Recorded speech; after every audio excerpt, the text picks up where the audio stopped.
going to have a look at a steering box and talk about steering boxes. I might show you how to set it up. I won't show you how to assemble it because we've done that time after time. But to assemble it, I think I'll show you maybe a better technique that you could do at home.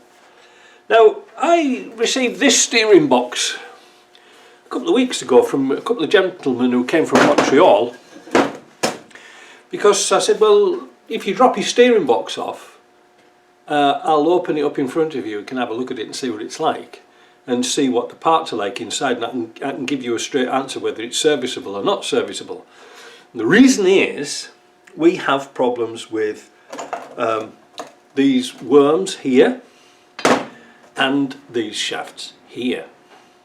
Anyway, the first thing you take out is the worm, and I'll put it in it's still in the parts washer. Oh no, wait a minute, this is it here.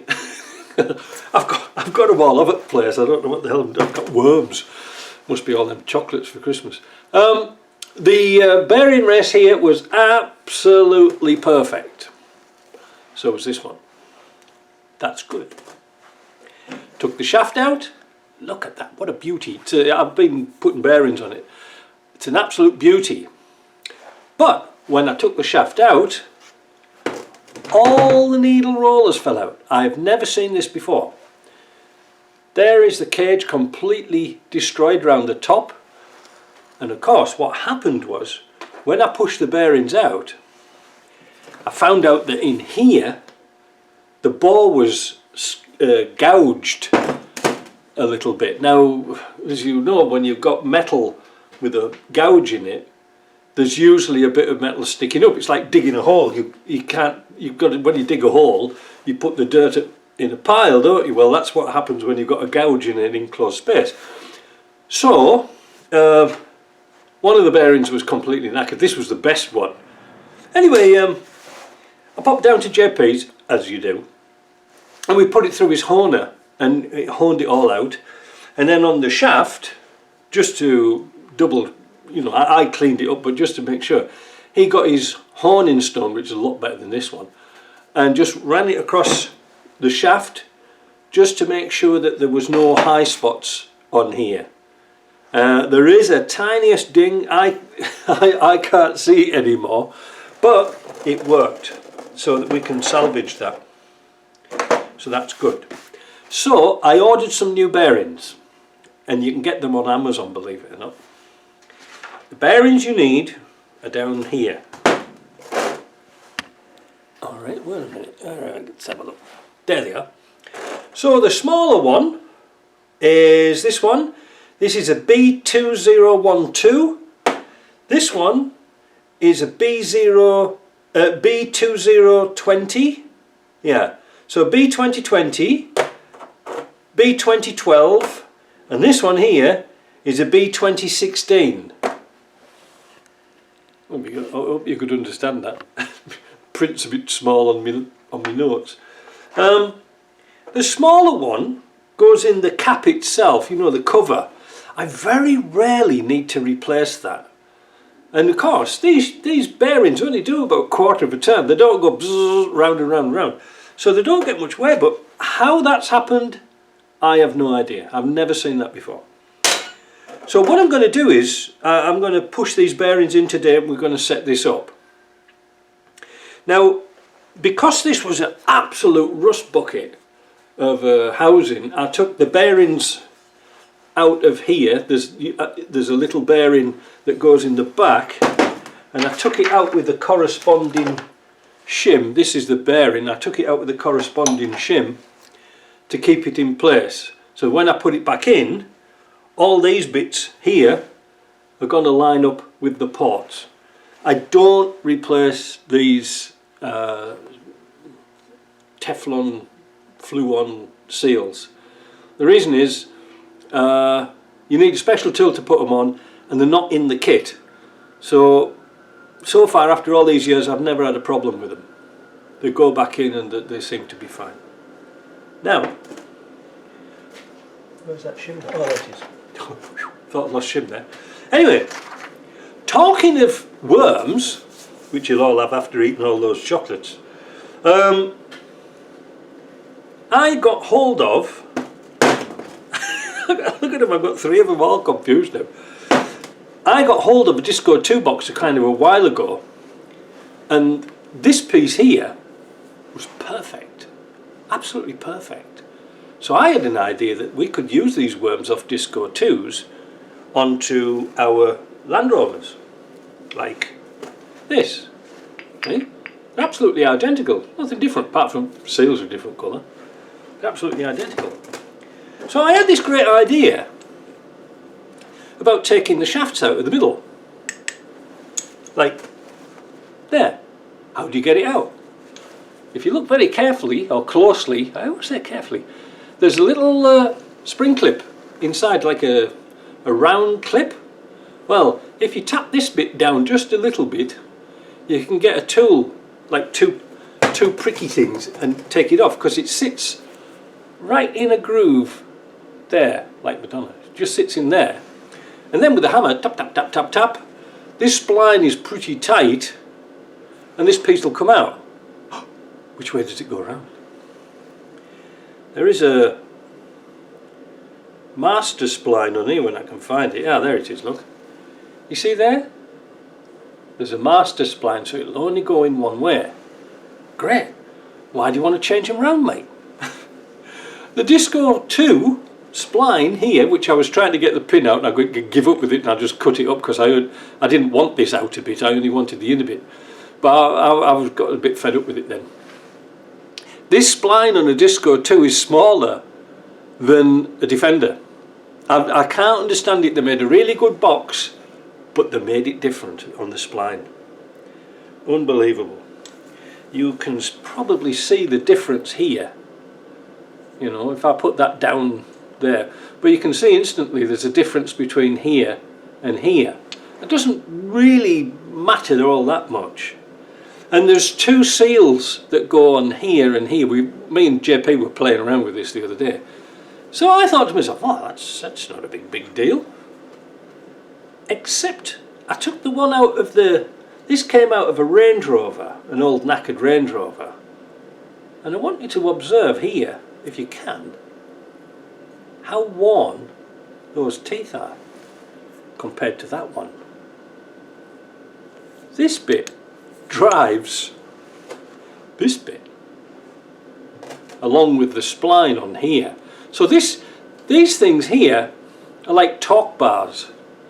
So when you turn your steering, so say for example you're going around a roundabout, you'll turn your steering, automatically the power steering will come in because this is twisting, opens the port, but once your steering's gone round, it backs off, this backs off and puts the steering, so there's no pressure in your steering box. The pressure's only there when you initiate that turn, and the same going the other way. Like I say, it's just like a little torque bar, twists like that. But you can see on this one, on the Range Rover one, you can see how worn those teeth are. Now I've never really stripped those down because you can't get the seals, but I wanted to show you something very interesting. If we use this seal here as a datum, we put the 2 together, you can see they're not the same, eh? See, there's a seal here and there's a seal here. Alright? So and look, they're at a different point. So it's not quite the same. You know, like you can see there, if I put them together, they're not the same, are they? The heights are the same. But look at the torque tube. See this one? Well, the torque bar. You see it's shorter and thicker. That will give a bit more stiffer steering. This one here will be all springy. And is that the reason why this wore out? I don't know. But I'm going to keep this and see if I can get a more modern steering box or a worm like this. I'm not going to take this one out. You know, this is the one we need because this is the later worm. I don't know why I'm telling you all this. It's totally irrelevant, really. But that's the early one. You see, it's got just a slot in it there. Well, this has got a groove in it all the way around, so you can put this in no matter where, and put the shaft in. Put the bolt in through the universal joint. But this one, you've only got one shot to put it in. So this is easier to put in, but this had a lot more surface area on the teeth. You can see this one here. I've seen these come loose. You know, I've seen these come loose, and you know, if you don't tighten up that pinch bolt, well, I don't know. So what else I was going to tell you about these things? I was going to show you some bearings actually. I stripped down a steering box quite a while ago, and I kept these as spare bearings. Alright, you notice they're in a plastic cage. These are the ones that usually come out. You can see there's a lot more rollers in there, eh? So I prefer these with a lot of rollers in rather than those. More surface area. I don't know why they do that. But you can see somebody's had a go at pushing these in and out, because you see there's a great big gouge down the outside. It wasn't me, honestly. I should show you my shaft, shouldn't I? Back in a minute. Here it is. This is the tool I use to push the bearings in and out. It's a shaft output shaft from an LT230, and it was just the right dimension. Well, JP just turned this bit down a little bit and then parted it off, but it was a perfect size to put bearings in, and because it's supporting it here. Otherwise, how are you going to get them in and out? Are you going to hammer them in and out? Not a good idea.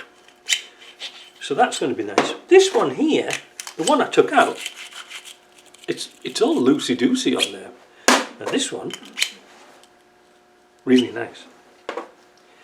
So what I'll do today, I'll build this box up and I'll show you how we're going to set it out, because I'm not sure if I showed you my new tool. Well, it's not a new tool, it's something I made. It's in the box over here. It's keeping quiet. So that's it. I hope you understand this. If you've got any questions, please ask. But like I say, I don't like sort of playing around dangerously with steering. Just as a side note, while we're rambling on, I did ask several times, JP, why do these races go like this, yet these don't? And he said it could have been the bearings chattering. This has come loose and it's chattering. Is it possible? I don't know. If it chatters, why doesn't this side ever get damaged? That's a puzzler, isn't it? Now, I think a chap in New Zealand, he sent one of these away and he got them nickel plated. I think he must have ground it first or nickel plated it first. I don't like that idea. I don't think it's a particularly good idea. You can chrome these shafts. If you've got a lot of them, you could send them down to somewhere in Montreal and they'll re-chrome them, but you need a lot of them. I think JP mentioned it would be about $600 or $700 just to get one done, but if you send 20 it's about $600. Well, it's about $20 to get them done. I don't know. It's that numbers thing. You have to have loads of them, but if you pay for one, you're going to pay a fortune. But nickel plating or chrome plating bearing surfaces, in my opinion, is not a particularly good idea.